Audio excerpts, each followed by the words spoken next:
basairina ghishawatan liwayah wa nusalli wa nusallim ala man arsaltahu syahidan wa mubasysyiran wa nadhira wa da'iyan ila Allah bi'izni wa sirajan munira. Asyhadu an la ilaha illallahul malikul haqqul mubin wa asyhadu anna Muhammadan abduhu wa rasuluhu shadiqul wa'dul amin. Dan kita hormati ongku-ongku diniak mama alim ulama dia pandai dan tak bisa kita sebutkan satu persatu. Dan kapoi tompek favorito dengan kapulang dan kapoi tompek batanyo dengan kapulang tompek favorito yang kita hormati. Selanjutnya yang sama kita hormati mama-mama, bapak-bapak, ande-ande, onsu-onsu yang sama kita hormati juga. Kemudian yang saya hormati kepada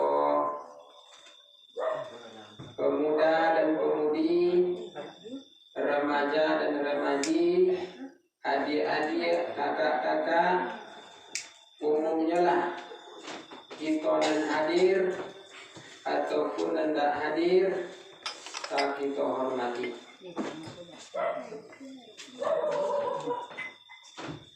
Pertama dan utama sekali, selalu marilah kita selalu bersyukur kepada Allah Subhanahu wa Ta'ala, yang mana rahmat dan nikmat Allah sangat banyak dia kepada kita. Sangat banyak dia kepada kita. Sejak daripada kita berada di dalam kandungan ibu kita, sebulan kita di dalam kandungan ibu, itu nutfah kita. 2 bulan kita di dalam kandungan ibu kita, itu alaqah namanya. Apa itu nutfah? Nutfah itu masih air. Apa itu alaqah? Alaqah itu segumpal daging. Kemudian 3 bulan kita di kandungan ibu kita, di dalam kandungan ibu kita bernama yaitunya mudghah, segumpal darah. 4 bulan kita di dalam kandungan ibu kita, maka Allah Subhanahu wa Ta'ala mulai meniupkan roh kepada kita. Mulai Allah Subhanahu wa Ta'ala majin nyawa kepada kita. Sampai-sampai kita lahir ke dunia kok. Sampai kita lahir ke dunia kok, dan kita masih juga memakai rahmat dan nikmat Allah Subhanahu wa Ta'ala itu. Berapa kepanjangnya rahmat dan nikmat Allah dan kita pakai. Alhamdulillah, berkat rahmat dan nikmat Allah itu yang diberikan kepada kita, kita masih diberi kesehatan di Allah Subhanahu wa Ta'ala. Kita masih diberi kesempatan di Allah Subhanahu wa Ta'ala. Penuh dengan kesehatan. Malahan diberi pula kita kesempatan di Allah Subhanahu wa Ta'ala, sehingga kita lah bisa pula hadir ke surau kita kini dalam rangka wirid rutin kita, pertemuan kita antar sesama suku kita di dalam kampung. Artinya mana? Kita selalu menjalin silaturahmi. Man sarraha ayyabsata rizqahu wa ayyan sa'alahu bi rizqihi falyasil rahimah, kata Nabi. Barang siapa yang ingin dimudahkan rezekinya, kemudian ingin pula dipanjangkan umurnya, kata Nabi, maka hendaklah ia selalu menjalin silaturahmi. Nah, jadi kalau kita ingin mudah rasa kiawa, ingin panjang pula umur awak di atas taat, apa caranya kata Nabi? Selalu jalin silaturahmi. Kau salah satu model cara menjalin silaturahmi. Jadi sepanjang nikmat Allah dan kita pakai itu, tolong kita pastikan di dalam diri kita masing-masing. Tolong kita perhatikan di dalam diri kita masing-masing. Nikmat Allah yang kita pakai itu, kita perhatikan di dalam diri kita masing-masing. Apa yang kita perhatikan di dalam diri kita masing-masing? Apa yang kita colek di dalam diri kita?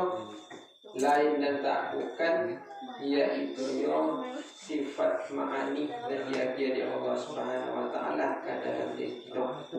Apa itu? Sifat Tuhan dan nyata di diri awak.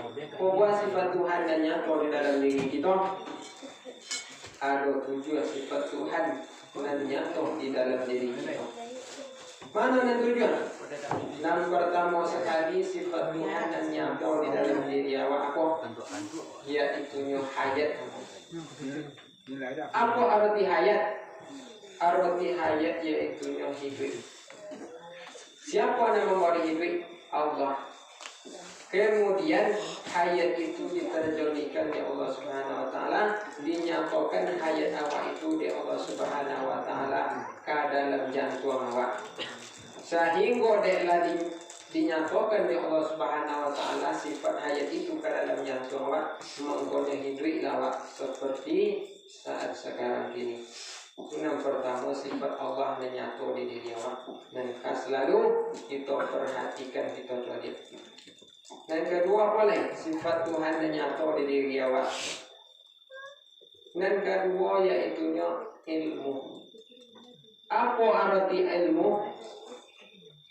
Ilmu artinya mengetahui, tahu. Itu arti ilmu. Siapa yang mengambil pengetahuan kepada kita? Allah Subhanahu wa taala. Kemudian Allah Subhanahu wa taala menterjadikan ilmu atau menyatakan ilmu dan yaitu di Allah ke dalam hati kita. Makanya kita mempunyai ilmu. Bisa kita beraja. Karena ilmu Allah. Itulah 2 sifat Tuhan dan nyata di diri kita. Dan ketiga sifat Tuhan dan nyata di diri awak boleh, yaitu kudrat. Apa arti kudrat? Kudrat artinya yaitu kuasa. Kuasa siapa yang memberi kuasa? Allah Subhanahu wa taala. Kemudian Allah Subhanahu wa taala menyatakan sifat kuasa itu ke dalam tulang-tulang batang tubuh awak. Sehingga dengan kudrat yang terjadikan di Allah ke dalam batang tubuh awak itu, maka kuasalah tubuh awak, maka kuasalah tulang awak untuk bergerak, untuk mengangkat, untuk mengambil, untuk berjalan. Itu karena kudrat yang dinyatakan di Allah Subhanahu wa taala ke dalam tulang awak. Itu. Dan ketiga sifat Tuhan dan nyata di diri. Dan keempat sifat Tuhan dan nyata di diri yaitu iradat. Apa arti iradat? Iradat artinya yaitu berkehendak. Siapa yang mau kehendak kepada awak sehingga kita bisa nak mandi itu, nak kasih ko, nak kasih itu, nak melengong ke kiri dan ke kanan, Allah Subhanahu wa taala juga. Kemudian Allah Subhanahu wa taala menyatakan iradat itu ke dalam ure-ure dan ada di batang tubuh awak. Sehingga Allah Subhanahu wa taala telah menyatakan iradat itu ke ure di batang tubuh awak, maka bisalah tubuh awak kau untuk nak mengambil, nak bergerak ke sini dan ke sini, nak melengong ke kiri dan ke kanan. Itu karena iradat yang menyatakan Allah Subhanahu wa taala ke ure-ure batang tubuh awak. Kemudian keempat suka Tuhan dan nyata diri. Dan kelima paling yaitu sama. Apa itu sama artinya? Yaitu mandoga. Allah Subhanahu wa taala makin mendongah ke dalam diri awak dan menyatakan menterjadikan sifat sama itu ke dalam telinga awak, sehingga dengan lah dinyatakan ya Allah sifat sama itu ke telinga awak, maka kita bisa mendengar seperti saat sekarang ini. Benarkah sampai sifat Tuhan menyatu di diri awak? Dan kalimat apa lagi? Dan kalimat atau langkah 6? Nanka onam ni. Nanka onam sifat Tuhan dan nyata di diri awak, yaitu pasar. Apa arti pasar? Pasar artinya yaitu melihat. Allah bagi penglihatan kepada awak. Kemudian dinyatakan letak penglihatan itu oleh Allah Subhanahu wa taala kepada mata kita, sehingga kita telah bisa melihat seperti saat sekarang ini. Itu sifat Tuhan dan kawana menyatu ini. Dan ketujuh apa lagi? Yaitu kalam. Tujuh satu sifat Tuhan dan nyatu di diri awak. Kalau tahu di awal dan tujuh itu, maka kita akan tahu dengan diri kita masing-masing. Siapa awak dan kamanu awak. Kalau tahu kita di diri kita, maka itu pangkanya di awak. Kita akan tahu bahwa Tuhan dan menciptakan di awak. Jadi apa yang ketujuh lain sifat Tuhan dan nyata di diri, yaitu kalam. Apa arti kalam? Kalam artinya yaitu bakato. Siapa yang memberi untuk kita bisa bakato? Allah Subhanahu wa taala.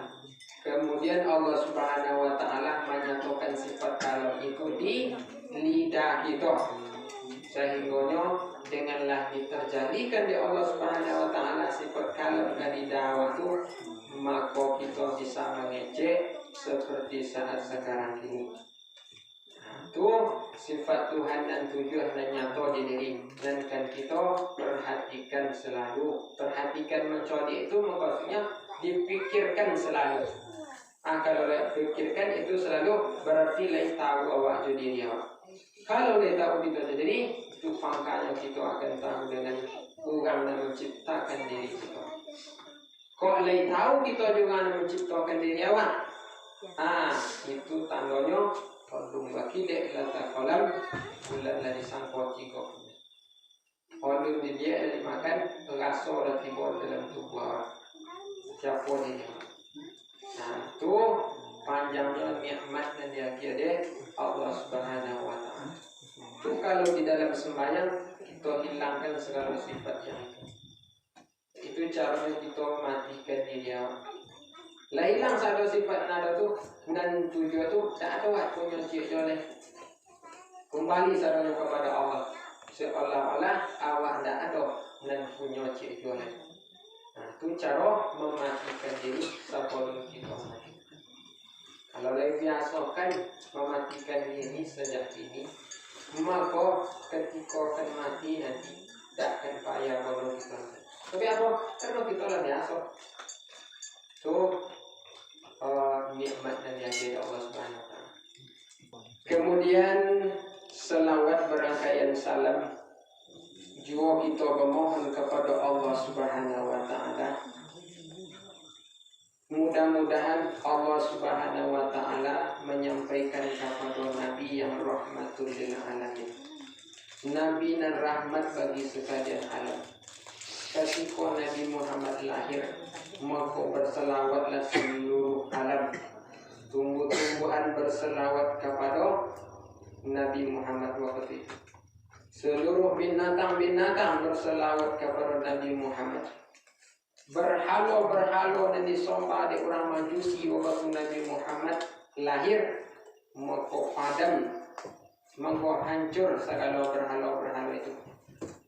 Kemudian api dan disembah di orang Majusi ketika Nabi Muhammad lahir ke dunia, maka mati api itu.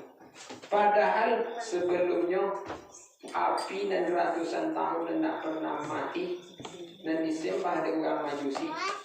Ketika Nabi Muhammad lahir, itulah dan pernah pada mati. Jadi Nabi Muhammad itu adalah rahmatan lil alamin, rahmat bagi sekalian alam. Beliau adalah panutan segala umat, ikutan segala rasul. Beliau rela mengorbankan hartanya, nyawanya, bercucuran darah di waktu peperangan Uhud.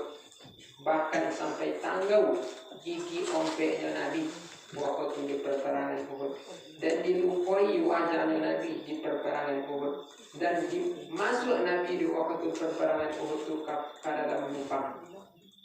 Demi apa? Demi menegakkan kalimat tauhid di atas permukaan bumi, yaitu la ilaha illallah Muhammadur Rasulullah. Dan kita kini mulai menerima berwasiat. Jadi dan diperjuangkan oleh Rasulullah SAW itu, maka kita meneruskan jejak-jejak Rasulullah itu. Kita perbanyak pula mengucapkan selawat kepada Rasulullah SAW. Hai orang-orang yang beriman, kata Allah Subhanahu wa Ta'ala, berselawatlah kepada Nabi Muhammad. Allah Subhanahu wa Ta'ala berselawat kepada Nabi Muhammad. Allah yang menciptakan Nabi Muhammad lagi berselawat kepada Nabi Muhammad. Apa untungnya di Allah berselawat kepada Nabi Muhammad? Tak ada untungnya di Allah Subhanahu wa Ta'ala berselawat kepada Nabi Muhammad, dan lagi berselawat ya Allah kepada Nabi Muhammad. Dek kita apa untungnya berselawat kepada Nabi Muhammad? Dek kita yang banyak untungnya kalau kita berselawat kepada Nabi Muhammad. Untuk keselamatan kita, untuk dapat syafaat kita nanti di hari Yaumil Mahsyar. Kadang-kadang lebih banyak juga kita kurang-kurang berselawat kepada Nabi Muhammad. Banyak untungnya Pak. Kadang banyak pula kita lari berselawat kepada Nabi Muhammad. Sekali kita berselawat kepada Nabi Muhammad, maka 10 kali Allah Subhanahu wa Ta'ala berselawat kepada kita. Diangkat, dicampang dosa awak dan 10, kemudian diangkat derajat awak 10. So, kalau kita berselawat kepada Nabi, kita simpulkan dengan mengucapkan lafaz Allahumma salli ala Sayyidina Muhammad wa ala ali Sayyidina Muhammad. Berselawat itu banyak macam baginya. Ada yang singkat, ada pula yang panjang. Kalau yang singkat apa contoh? Allahumma sholli ala Sayyidina Muhammad wa ala ali. Itu singkat. Yang panjang apa? Salatullah salamullah ala Toha Rasulillah. Salatullah salamullah ala Yasin Habibillah. Panjang. Ada juga yang panjang lagi. Ya Nabi salamu alaika, ya Rasul salamu alaika, ya Habib salamu alaika, salawatullah alaika. Panjang. Jadi semakin panjang kita berselawat kepada Rasulullah, semakin panjang pula faedahnya dan kita dapat. Apalagi selawat fatih namanya. Dan selawat fatih itu pembuka segala tentang kunci. Tambuk tak kunci esok kiawa, tak kunci pintu ilmu kiawa. Itu ada selawat fatih namanya. Lain dapat dek kita selawat fatih itu. Kau bunyinya selawat fatih. Allahumma salli wa sallim wa barik ala Sayyidina Muhammadin al-Fatih lima ublika wal khatimi lima sabaka wa nasiril haqqi bil haqqi wal hadi ila siratikal mustaqim. Sallallahu ala alihi wa ashabihi haqqa qadrihi wa miqdarihi al-azim. Itu selawat fatih namanya. Sekali kita membaca selawat fatih, sama aja 1000 kali kita membaca selawat yang singkat tadi. Itu fadilahnya membaca selawat fatih untuk membuka segala tak kunci.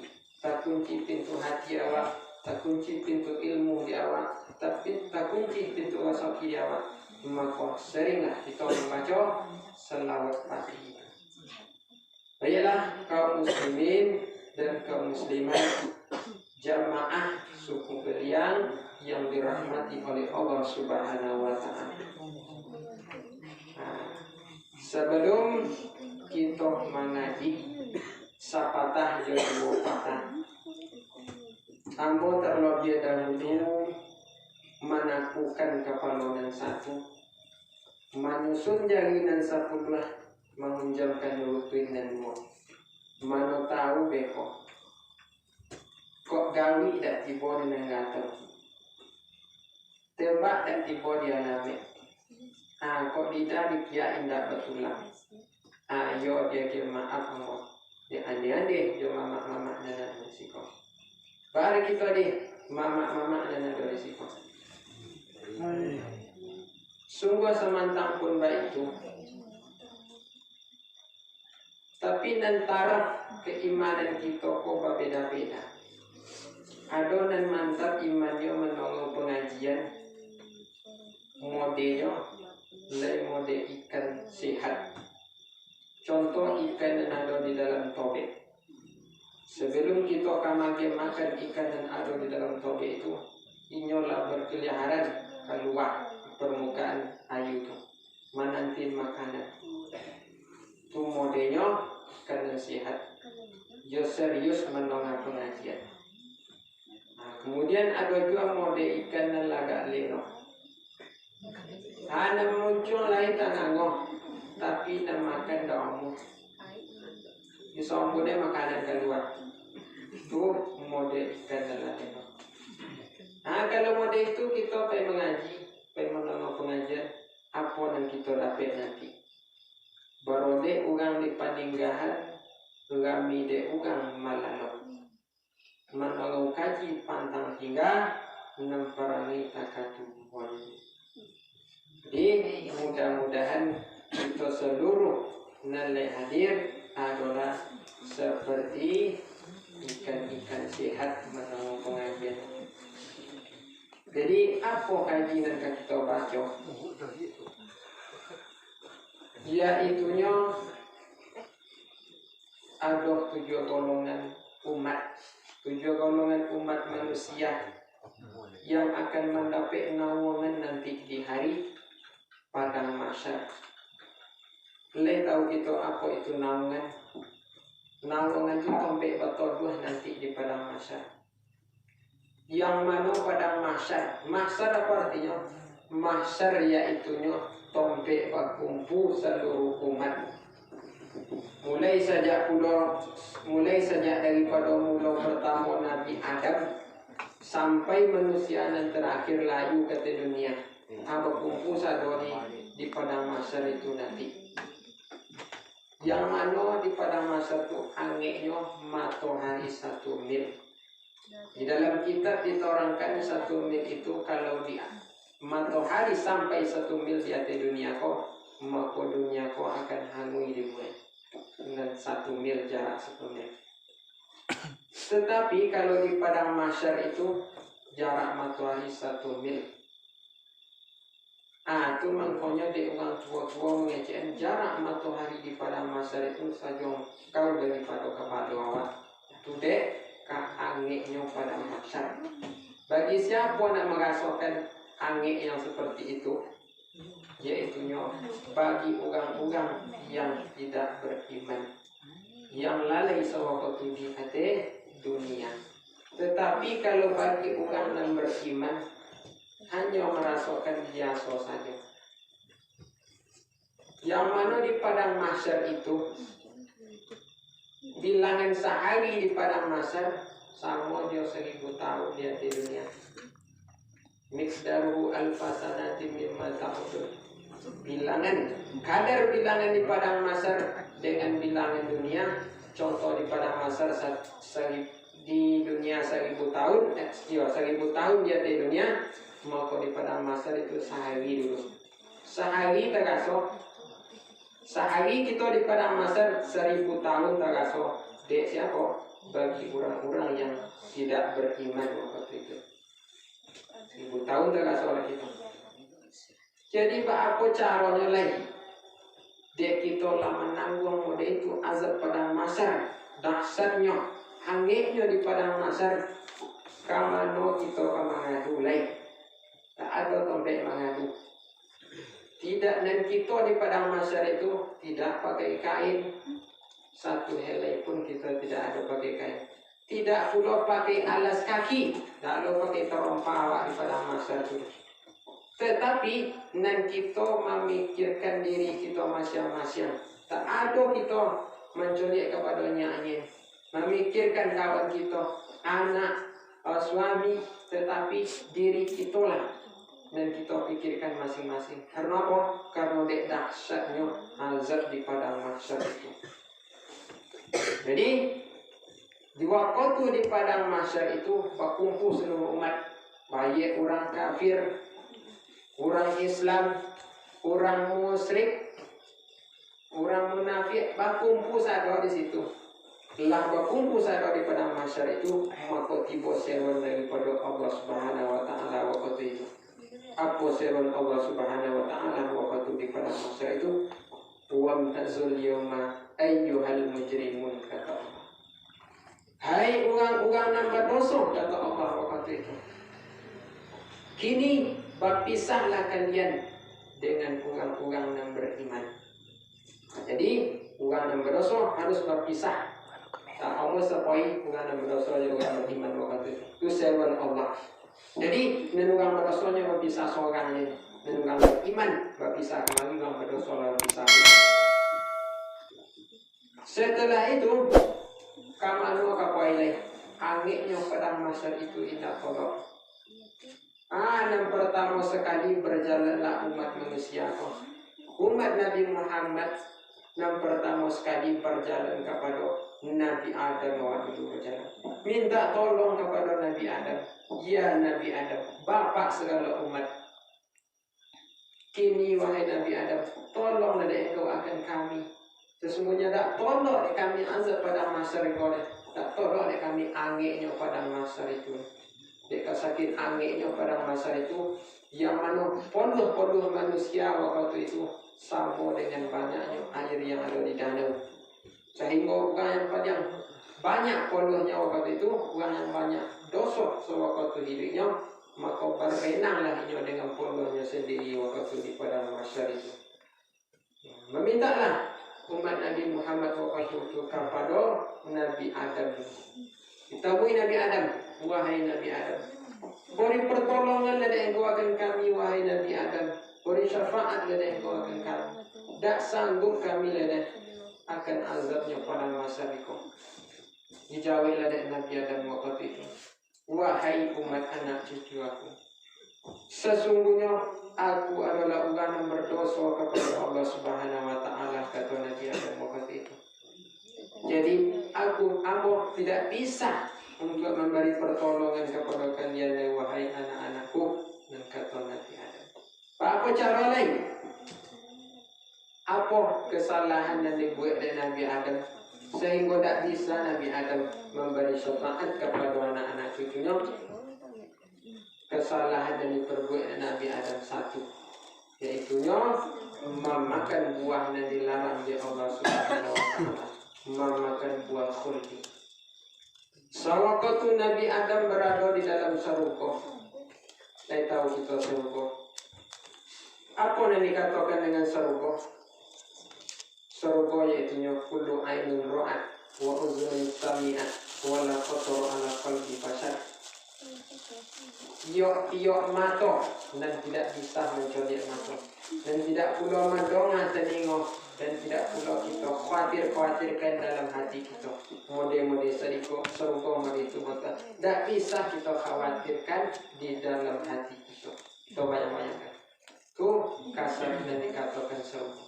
Jadi ketika Nabi Adam sedang bersenang-senang di dalam surga, maka Allah berkata di waktu itu, Qulna ya Adam uskun anta wa zawjukal jannah wa kula minha ragadan haitsu syi'tum wa la taqrabu hadhihi asy-syajarata fatakuna minaz zalimin.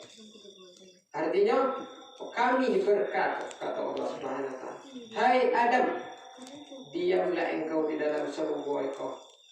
Makanlah apa yang ketujuh dan engkau makan. Minumlah apa yang ketujuh. Bersenang-senanglah engkau di dalam surga engkau. Kata Allah Subhanahu wa taala kepada Nabi Adam. Setelah Nabi Adam bersenang-senang di dalam surga, tapi pesan Allah hanya kia. Wala taqraba hazihi syajaratah, kata Allah kepada Nabi Adam. Dan janganlah engkau menghampiri satu batang sajar. Fatakuna minaz zalimin. Kalau engkau sampai menghampiri batang sajar itu, kata Allah kepada Nabi Adam, maka engkau termasuk orang nan zalim, kata Allah. Deklah bersenang-senang Nabi Adam di dalam surga itu, maka iblis laknatullah dak sonang hatinya. Menjadi orang yang sonang, dak sonang hati iblis laknatullah. Iblis laknatullah kau telah berjanji kepada Allah Subhanahu wa taala bahwasanya ia akan hidup sampai hari kiamat, tak akan mati-mati, dan ia berjanji pula akan menyelesaikan segala umat manusia, segala umat anak cucu Adam akan diselesaikan oleh iblis laknatullah. Baikkan Nabi Adam iblis laknatullah dulu. Dibujuklah Nabi Adam di iblis laknatullah. Apa bujukan iblis kepada Nabi Adam? Wahai Nabi Adam, waktu itu Nabi Adam sedang lapar dan haus. Datanglah iblis laknatullah untuk membujuk di waktu itu. Colilah ada engkau batang sajar, batang pohon nan ada di hadapan engkau itu. Colilah ada engkau buah sajar dan ada di hadapan batang yang di hadapan engkau itu. Bentuknya lah sangat rancak, buahnya lah sangat manis, dan baunya sangat lezat. Korum. Cubalah engkau makan batang sajar itu, maka lapar engkau akan hilang dan haus engkau akan hilang. Dan kata bujuk rayuan iblis laknatullah wabarakatuh. Tetapi Nabi Adam tetap teringat dengan pesan Allah. Jangan dihampiri batang sajar itu.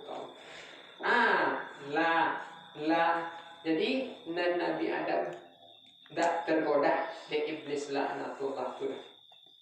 Tak tergoda di iblis laknatullah, dan iblis laknatullah itu tak putus asa untuk menggoda Nabi Adam.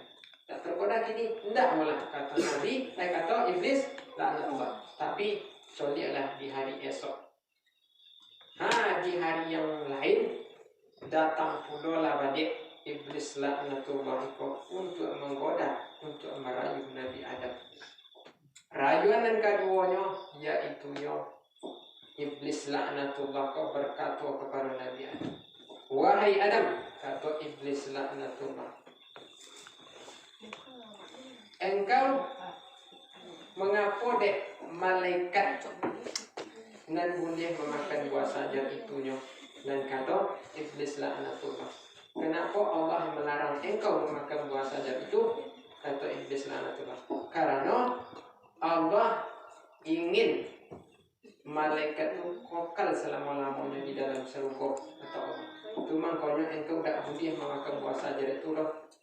Beko kalau engkau makan buah sajar itu, engkau akan menjadi kekal selama-lamanya di dalam surga. Kece bujuk rayuan iblis laknatullah. Tetapi lah dua kali iblis laknatullah memujuk Nabi Adam, dan Nabi Adam tak buat tergoyahkan. Dia bujukkan rayuan iblis itu. Taklah di hari nan selanjutnya, di hari nan ketiga, dibawa pula lah balik iblis laknatullah itu untuk menggoda, untuk merayu Nabi Adam di Siti Hawa. Waktu itu Nabi Adam sedang berkuliling-kuliling di dalam surga bersama Siti Hawa. Lah berkuliling-kuliling dalam surga, Nabi Adam merasa haus dan lapar. Di saat Nabi Adam sesudah berkuliling itu, maka datang pula lah iblis laknatullah balik. Tak biasa nanti iblis laknatullah untuk menggoda Nabi Adam untuk memakan bahasanya. Di hari nan ketiga itu mengecek pula lah balik iblis laknatullah kepada Nabi Adam. Wahai Adam, mengapa malaikat tidak dimuliakan memakan buah sajar itu? Engkau mengapa tidak dimuliakan? Dan malaikat itu nyo akan kekal selama-lamanya di dalam surga kok dia memakan buah saja itu. Jadi kalau engkau nak ingin kekal pula model malaikat itu, maka makanlah buah saja itu. Kata iblis laknatullah. Mendengar perkataan iblis laknatullah pada itu, tak padayolah istrinya Nabi Adam, yaitu Siti Hawa. Tak makanlah istrinya Nabi Adam dengan kata-kata iblis laknatullah. Sehingganya Siti Hawa ingin kekal di dalam surga, ingin memakan buah yang dilarang oleh Allah Subhanahu wa taala. Meminta pudolah Siti Hawa kepada suami Nabi Adam. Wahai Nabi Adam, dan kata istrinya, mungkin betul juga kecil iblis itu. Sebab khuldi, buah khuldi itu kan artinya kekal dan kecil istrinya. Jadi kalau kita ingin kekal selama-lamanya dalam surga, marilah kita makan aja buah saja itu. Kecil Siti Hawa. Karena istri yang tercinta namanya Cik Mode itu, maka batuin pula lah kehendaknya istri dia Nabi Adam. Lama makan buah kuldi jadinya kedua-duanya. Nabi Adam memakan buah kuldi tak sangkui di rangkuangan menjadi jakun-jakun awak kalau di laki-laki.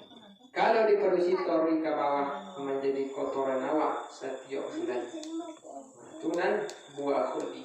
Setelah memakan buah khuldi itu Nabi Adam langsung tanggal pakaian serupa yang dipakai oleh Nabi Adam di Siti Hawa sewaktu itu. Nah tanggal pakaian serupa sewaktu itu, maka turunlah kata Allah Subhanahu wa taala. Turunlah teguran Allah Subhanahu wa taala. Wa nadahuma rabbuhuma antilkuma. Dan wahai Nabi Adam, kata Allah Subhanahu wa taala, bukankah kami lama larang engkau untuk menghampiri batang sajar itu? Sesungguhnya setan itu adalah musuh yang nyata bagi engkau. Itu kata Allah kepada Nabi Adam. Teguran Allah, maka minta ampunlah Nabi Adam sewaktu itu. Dan dosa lah terperbuat, larangan Allah lah terperbuat. Tak boleh minta ampun Nabi Adam waktu itu. Tersungguh Nabi Adam dan mendoa Nabi Adam kepada Allah waktu itu. Dan pakaian serupa lah tanggal. Mendoa Nabi Adam lain. Rabbana zalamna anfusana wa illam taghfir lana wa tarhamna lanakunanna minal khasirin. Kata Nabi Adam. Wahai Tuhan kami, kata Nabi Adam, sesungguhnya kamilah menyianyikan diri kami sendiri, kata Nabi Adam. Jikalau tidak engkau mengampuni dosa-dosa kami, kata Nabi Adam, maka kami akan menjadi uganan malbudi, uganan aniaya selama-lamanya, wahai Allah, kata Nabi Adam. Deklah mohon ampun Nabi Adam model kata Allah, maka Allah Subhanahu wa taala mengampuni dosa-dosa Nabi Adam itu. Lah diampuni dosa Nabi Adam di Allah Subhanahu wa taala, tetapi Nabi Adam harus tetap dikeluarkan daripada surga. Dicampakkan Nabi Adam ke bumi le. Nabi Adam tercampak kepada bumi Hindia, tanah Hindia, dan Siti Hawa tercampak kepada tanah Arab. Bukan saya dah. Kenapa? Karena melanggar larangan Allah Subhanahu wa taala. Saling mencarilah Nabi Adam di Siti Hawa lati boda te bumi itu leh. Berapa lamanya Nabi Adam mencari istrinya Siti Hawa, yaitu selama 42 tahun Nabi Adam mengkoka bersua wajib di Siti Hawa. Bersuanya di mana? Bersua di padang Arafah. Disitulah wajib bersua. Jadi itu karena melanggar larangan Allah Subhanahu wa taala. Itu kesalahan yang diperbuat Nabi Adam. Sehingga tidak bisa mensafat umat manusia yang banyak. Itu salah Nabi Adam. Itu apa boleh? Dia saran Nabi Adam. Wahai umat manusia, kata Nabi Adam, nan kini poilah, cubalah berjalan kalian kepada Nabi Nuh. Mintalah syafaat kepada Nabi Nuh atau Nabi Adam. Kaya itu berjalanlah umat manusia kepada Nabi Nuh.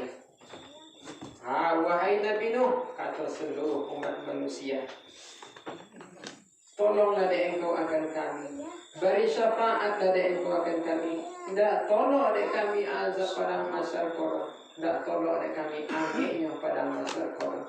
Jolela dari engkau di mana tombe kami ni. Kok di surga, obe di surga. Kok di neraka, obe di neraka. Dan kata umat manusia waktu itu. Menjawablah Nabi Nuh, wahai umat manusia, tidak bisa mensapa, memberi pertolongan kepada engkau deh. Dan kata Nabi Nuh, kenapa? Karena aku bersalah pula, kata Nabi Nuh. Apa kesalahan yang diperbuat oleh Nabi Nuh sehingga tak bisa Nabi Nuh memberi pertolongan? Yaitunya Nabi Nuh mendoakan anaknya agar selamat daripada banjir bandang, daripada kiamat waktu itu. Padahal anak Nabi Nuh adalah orang yang durhaka kepada Allah Subhanahu wa taala. Tak boleh didoakan orang yang durhaka kepada Allah Subhanahu wa taala walaupun anak sendiri, kata Allah Subhanahu wa taala. Itu bukan termasuk daripada golongan engkau wahai Nabi Nuh, kata Allah. Itu kesalahan yang diperbuat oleh Nabi Nuh.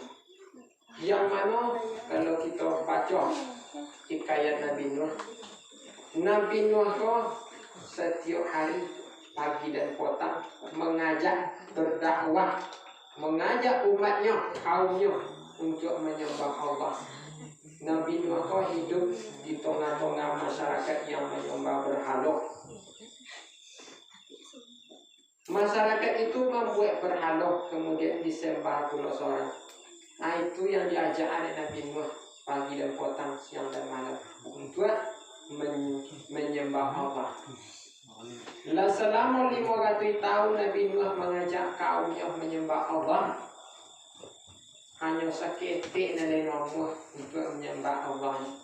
Selebihnya menyembah berhala. 500 tahun lah Nabi Nuh mengajak kaumnya untuk menyembah Allah. Sengenik Nabi-nya. Apa cara lain? Ya Allah, Koyolah sabana tertutup dan umat-umat yang menyembah berhala, sehingga nyaman doa Nabi Nuh kepada Allah Subhanahu wa taala. Apa doa Nabi Nuh kepada Allah Subhanahu wa taala? Rabbi la tazar, kata Nabi Nuh, wahai Tuhanku, janganlah engkau tinggalkan salah seorang juga daripada orang kafir di atas bumi kau. Sebab jikalau engkau tinggalkan juga orang kafir kau di atas bumi, ini akan menyelesaikan nelailah beriman dan seketik kau. Dan kata doa Nabi Nuh, maka Allah Subhanahu wa taala mengabulkan pula permintaan doa Nabi Nuh itu. Lah diperkenakan permintaan Nabi Nuh dari Allah Subhanahu wa taala. Kemudian turun perintah Allah daripada Allah Subhanahu wa taala kepada Nabi Nuh. Apa perintah Allah kepada Nabi Nuh? Wahai Nuh, buatlah engkau akan kapal yang godam, buat perahu dan godam di atas bukit. Itu perintah Allah kepada Nabi Nuh. Buat perahu di atas bukit.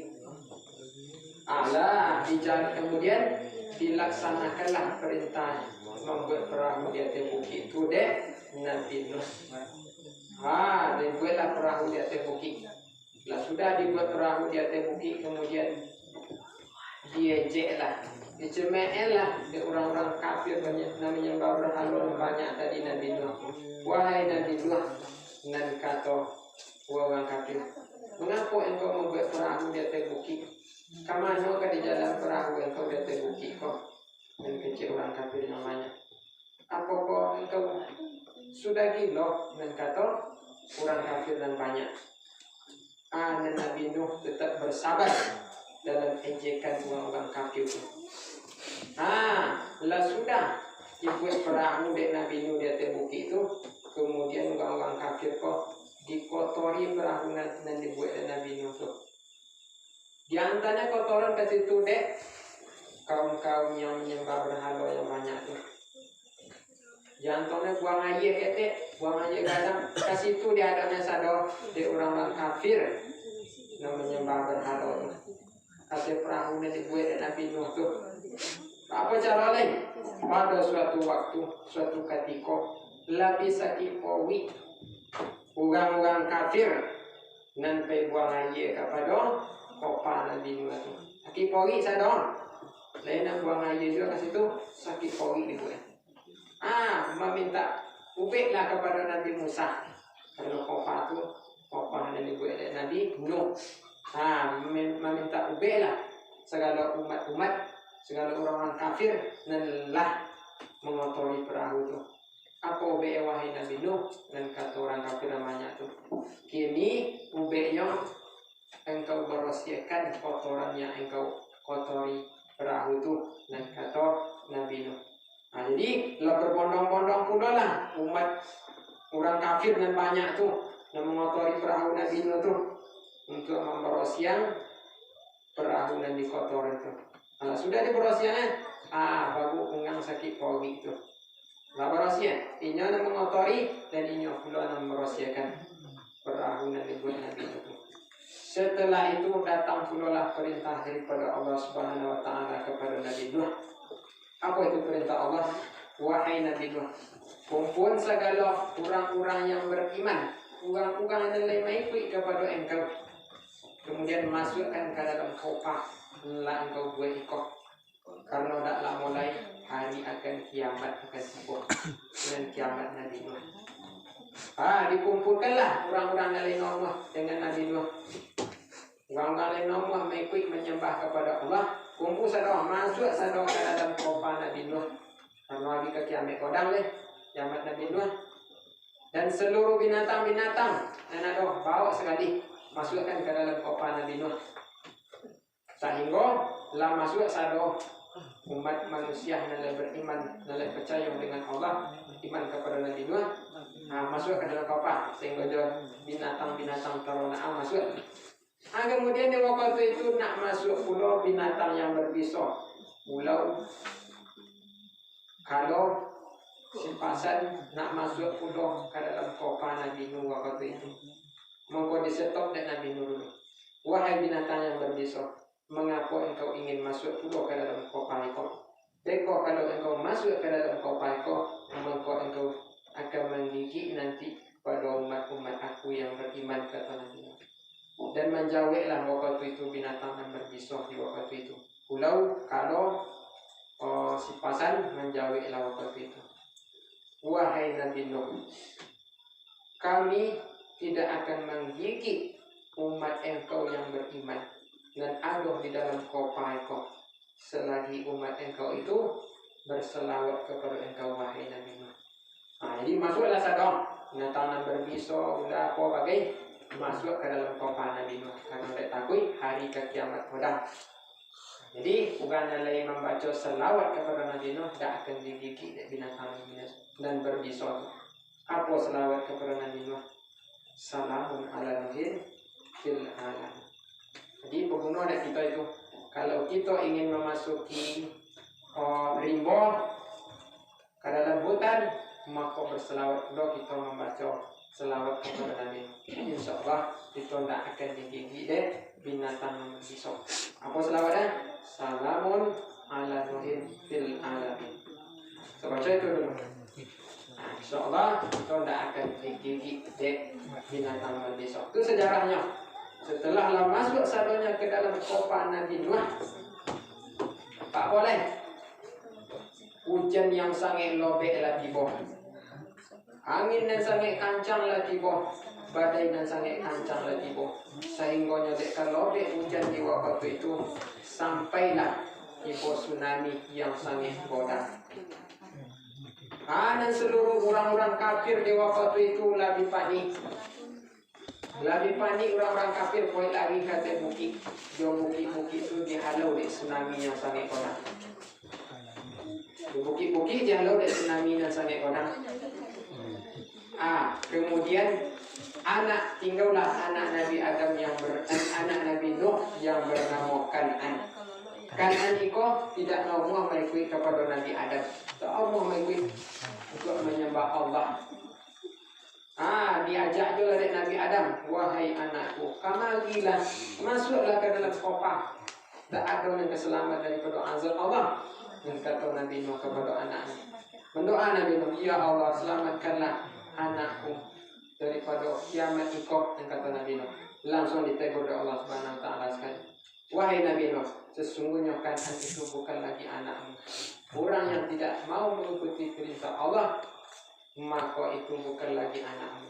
Itu teguran Allah kepada Nabi. Itu kesalahan Nabi Nuh yang diperbuat dia. Sehingga terjadi kiamat orang. Seluruh orang kafir dan ado hendak nomor mengikuti ke dalam kopah Nabi Nuh, habis sado. Tidak ada satu pun yang tersisa. Menjadi lawi sado dua itu. Berapa lamanya Nabi Nuh di dalam kopah bersama umat-umatnya dan lainnya beriman? Selama 40 bulan. Selama 4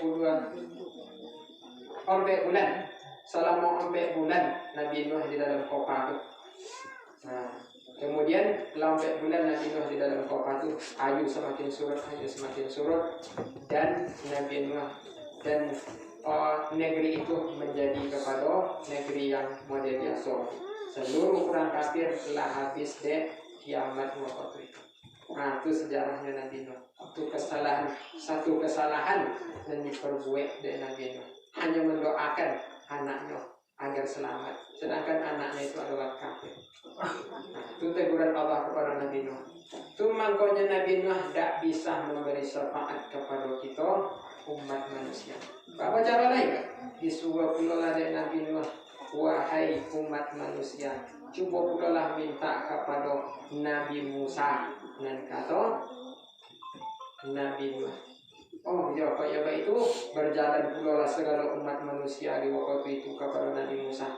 Tiba di Nabi Musa, wahai Nabi Musa, berilah kami pertolongan, ajalah kami syafaat, tidak tolong oleh kami menanggung azab pada masa rikoleh. Dijawab Nabi Musa, wahai umat manusia, sesungguhnya ambo mempunyai kesalahan pula kepada Allah Subhanahu Wa Taala. Maka ambo yang tidak bisa pula untuk memberi syafaat kepada kalian, wahai umat Nabi Musa. Wahai umat manusia, kata Nabi Musa. Apa kesalahan yang diperbuat oleh Nabi Musa? Yaitu Nabi Musa merasa dirinya lebih berilmu. Ketika dulu Nabi Musa lah bisa mengalahkan Fir'aun dan orang-orang tukang sihir Fir'aun, lah kalah sadar Nabi Musa, dan juga Qarun lah kalah sadar Nabi Musa, dan juga Bal'am bin Ba'ura.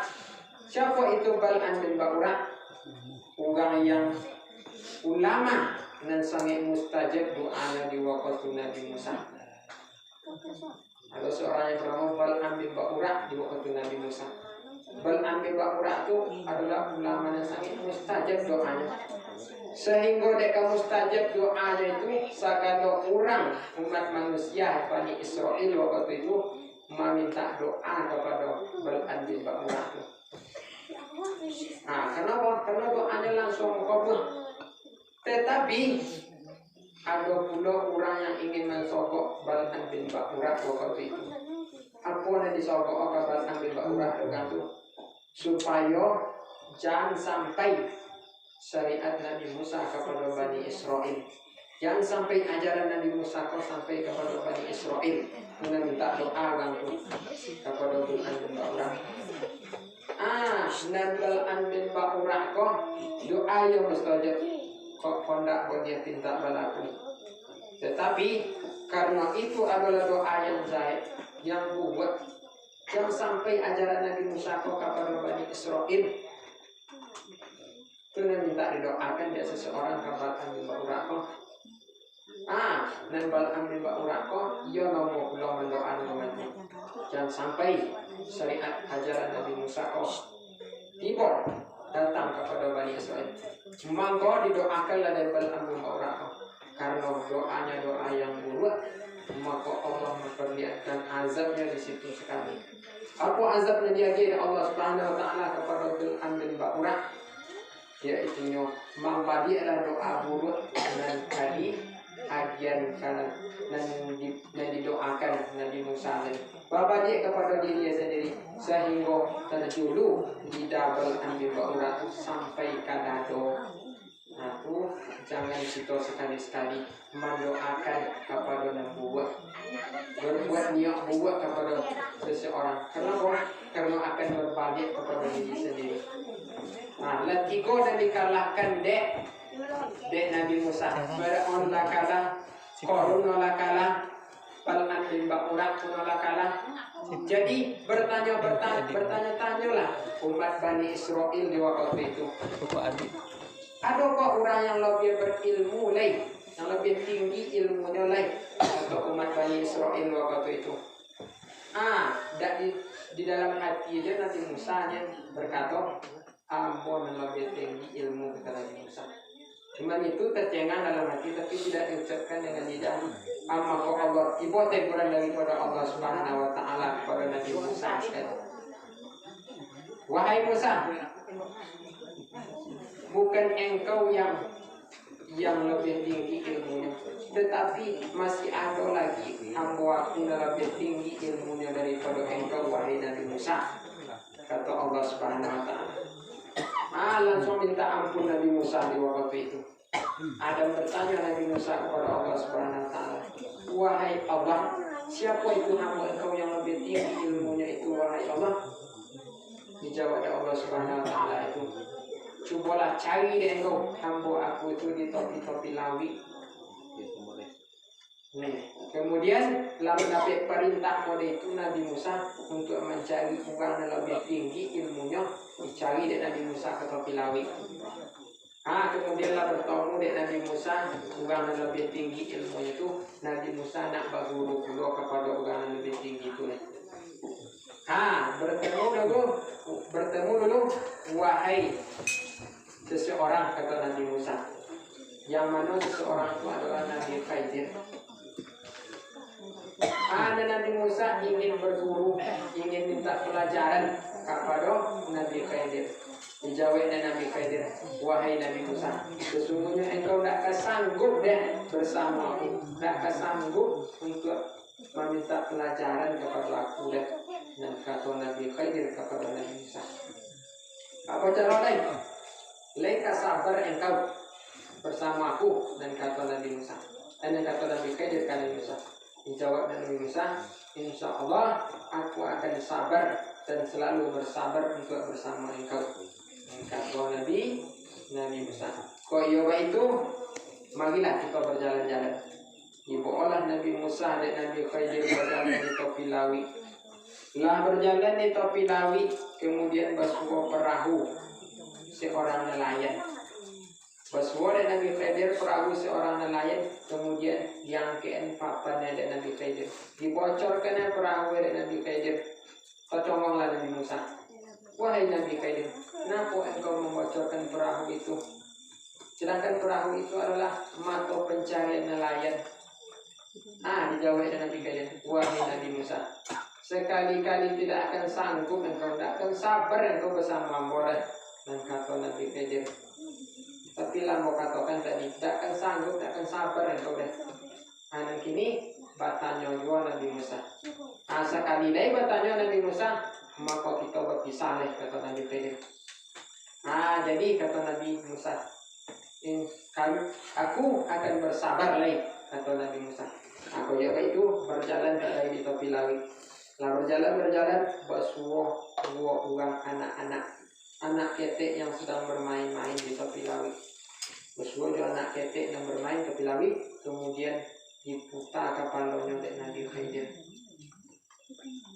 Diputar Nabi Khidir kepala sehingga mati anak ketek tadi. Bertanya pula Nabi Musa, wahai Nabi Musa, mengapa engkau membunuh anak ketek dan tak berdosa itu? Dan kata Nabi Musa kepada Nabi Khidir. Dijawab Nabi Khidir waktu itu, wahai Musa, tapi lah mau katakan engkau tidak akan sanggup bersama engkau, tidak akan sofa engkau dah.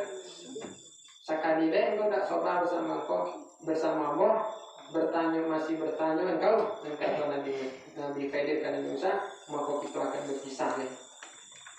Juga itu sabar Nabi Musa dalam menjalani itu.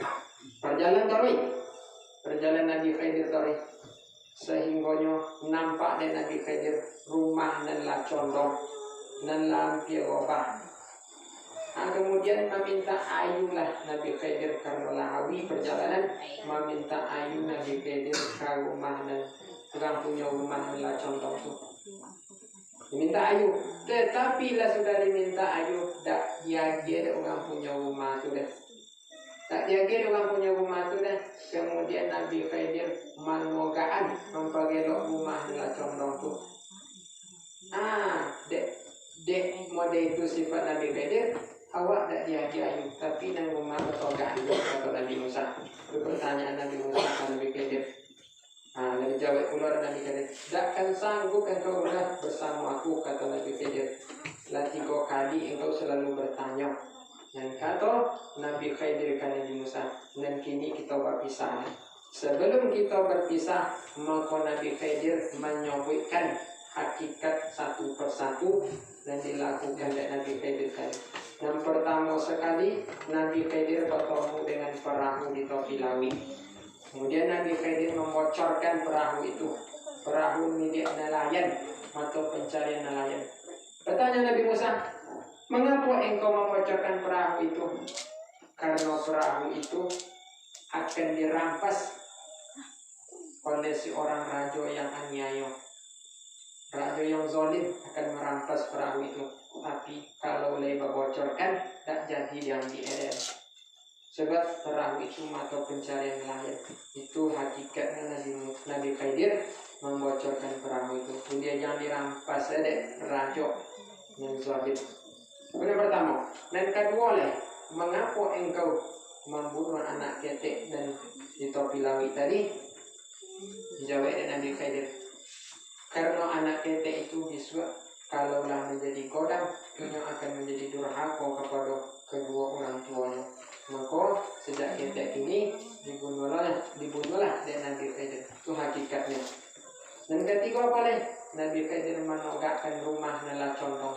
Padahal orang punya rumah itu dah ngomong Nabi Ayu ke Nabi Khidir. Apa hakikatnya itu?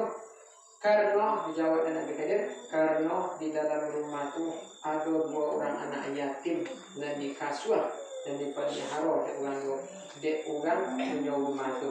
Makanya ditogaan rumah itu balik, diperancak rumah itu balik. Itu hakikat dan dia kira Nabi Khidir. Kini engkau takkan sanggup dah bersama Allah, kata Nabi Khidir. Kini kita berpisah. Itu hikmah yang dilakukan oleh Nabi Khidir dan Nabi Musa. Jadi apa kesalahan yang diperbuat oleh Nabi Musa sehingga tidak bisa mensapa orang, yaitu yang merasa tercengang di dalam dirinya bahwasanya ia yang lebih ilmunya di Bani Israel waktu itu. Jadi kita tidak boleh merasa lebih. Karena apa? Karena masih ada yang lebih tinggi daripada kita. Itu teguran Allah, makanya tidak bisa memberi syafaat kepada umat manusia. Kemudian apa lagi? Disuruh pula lah Nabi Musa berjalan umat manusia kepada Nabi Ibrahim. Suruh berjalan kepada umat Nabi Ibrahim. Wahai Nabi Ibrahim, beri syafaatlah dengan engkau akan kami. Agilah kami pertolongan. Kami tidak sanggup menerima azab pada masyar kolede. Tidak sanggup menerima anginnya pada masyar kolede. Dan kecil kita umat manusia. Dijawab oleh Nabi Ibrahim, wahai umat manusia, sesungguhnya aku juga mempunyai kesalahan kepada Allah Subhanahu wa Ta'ala.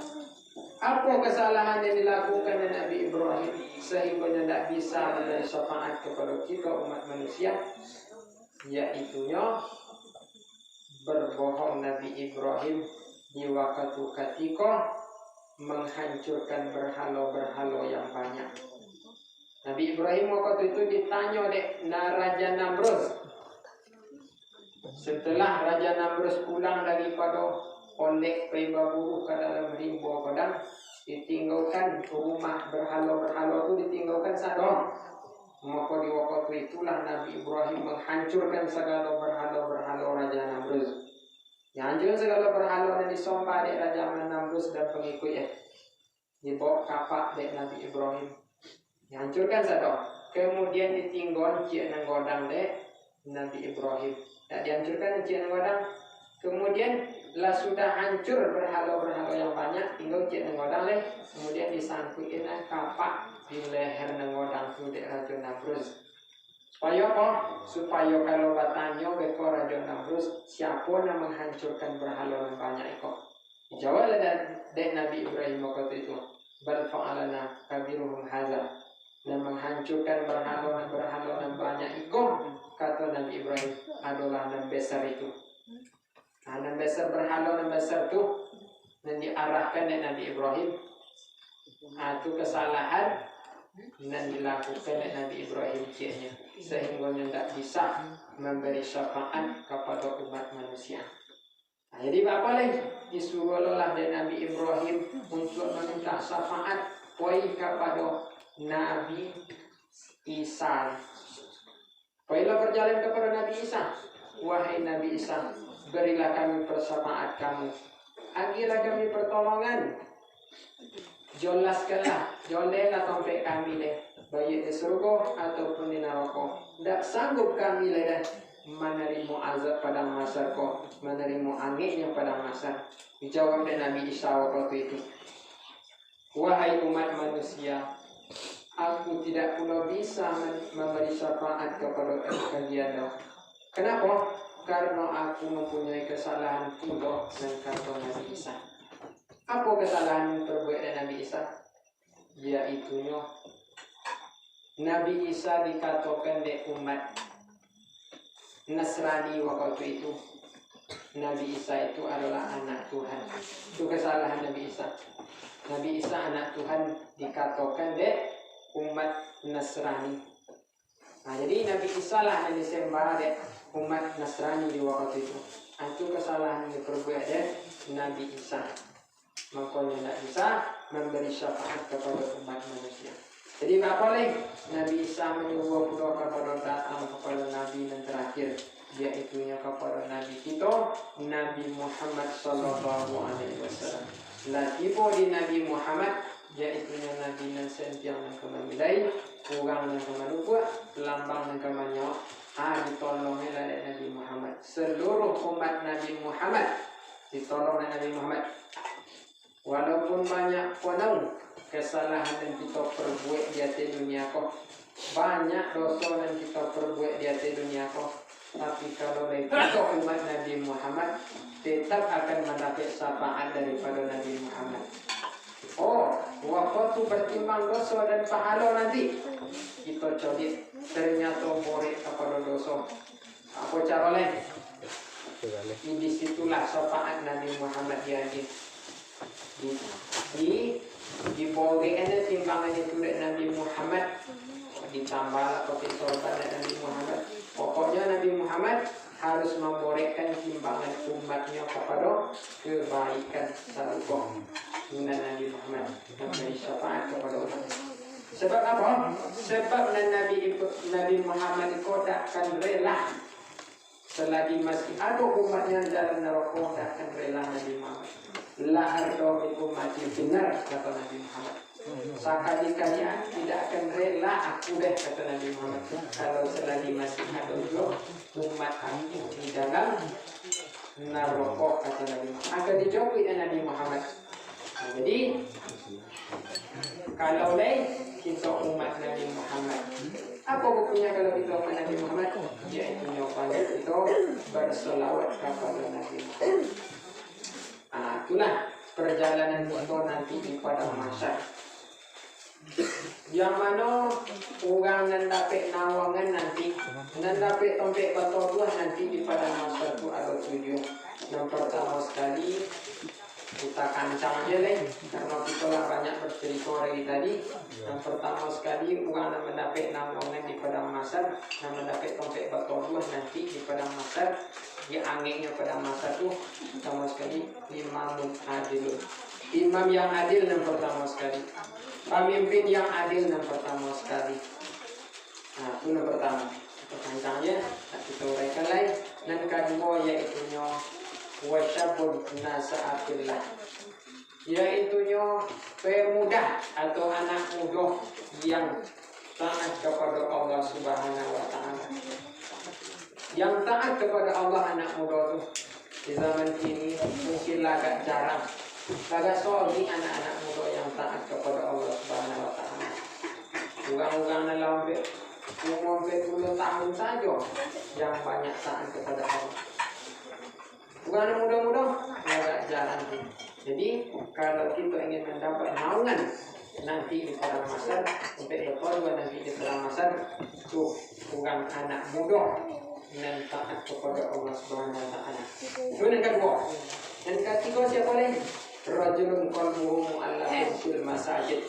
Laki-laki dan hatinya tapawi kepada masjid. Terpaut hatinya kepada masjid. Tuan, bukan mendapat namanya laki-laki yang suka sama masjid. Order keberapa betul deh. Order belum banyak kamasuk betul deh. Dan ninyola nak masjid. Itu laki-laki yang terpaut hatinya kepada masjid. Jadi guna sama nape naungan nanti di padang mahsyar pula tiga. Dan sampai saya boleh rajulani tahabbani fillah. Dua orang yang saling mencintai, suami istri, suami dengan istri saling mencintai karena Allah. Bersatu karena Allah. Kalau berpisah karena Allah. Pokoknya saling mengasihi karena Allah. Dukungan dan mendapat naungan nanti di dalam masyarakat. Nah, sampai dan kalimat apa lagi? Rajulun yad'uhu imra'atun. Seorang laki-laki yang diajak oleh perempuan dan kayu dan berpangkat tinggi dan rancak rupanya diajak bermaksiat kepada Allah Subhanahu wa Ta'ala, tetapi laki-laki itu berkata, "Inni akhafullah," kata laki-laki itu, "Sesungguhnya aku takut kepada Allah." Memang orang tidak ada nama dia, tetapi Allah Subhanahu wa Ta'ala Maha melihat. Wallahu basirun bima ta'malun. Allah Maha mengetahui apa yang kita kerojokan. Itu kata laki-laki itu. Nah, jadi itu laki-laki dan kawan dapat naungan di padang mahsyar nanti. Kalimah. Dan kawanan siapa lagi? Rajulun tasaddaqa yatasaddaq. Seorang laki-laki yang bersedekah. Seseorang yang bersedekah, kemudian ia bersedekah itu secara bersembunyi, sehingga tidak tahu tangan kiri apa yang disedekahkan di tangan kanannya. Nah, itu kan mendapat naungan juga nanti di padang mahsyar. Kalau kita ini kan banyak yang bersedekah, kadang-kadang ingin bersobuin. Oh, sianu sekian, dari sianu sekian, tetapi dan bukan akan mendapat naungan nanti di padang mahsyar adalah bukan sembunyikan sedekah. Tak tahu tangan kirinya apa yang disedekahkan di tangan kanannya tadi. Itu dan akan mendapat sampai bertobat nanti di padang mahsyar. Dan ketujuh siapa lagi? Yaitu rajulun zakarallahu fa'aflaya. Seorang yang beribadah kepada Allah Subhanahu wa Ta'ala di waktu yang sunyi. Di waktu yang sangat onim, di waktu yang sunyi beribadah kita kepada Allah Subhanahu wa Ta'ala. Faqadat ainahu, kemudian mengalir air mata ketika berzikir kepada Allah Subhanahu wa Ta'ala. Nah, apa itu nih?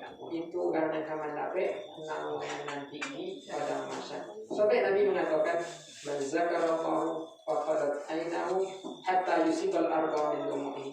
Barang siapa nama zikir kepada Allah Subhanahu wa Ta'ala, kemudian topi ayu matanya, sehingga mengalir ayu matanya kata bumi, kata tanah, lam yu'azibhu yawmal qiyamah, katanya, maka Allah Subhanahu wa Ta'ala tidak akan mengazab orang itu nanti dan di hari yang sulit, di hari padang mahsyar, di hari kiamat tak akan diazab oleh Allah Subhanahu wa Ta'ala. Kalau lain berzikir mulai kuat di waktu yang sunyi, kemudian tobi ayu matawak berlimpah ayu matawak sehingga menetes kata hubungan mendapat naungan nanti di padang mahsyar. Jadi itulah segala perjalanan kita nanti di padang mahsyar. Nah, mudah-mudahan ada manfaatnya untuk kita. Nah, mudah-mudahan rahmat daripada Allah, syafaat daripada Rasulullah keberkahan daripada guru selalu mendampingi kita anak di hari yaumal la yanfa'u malun wala banun illa man atallaha biqalbin salim.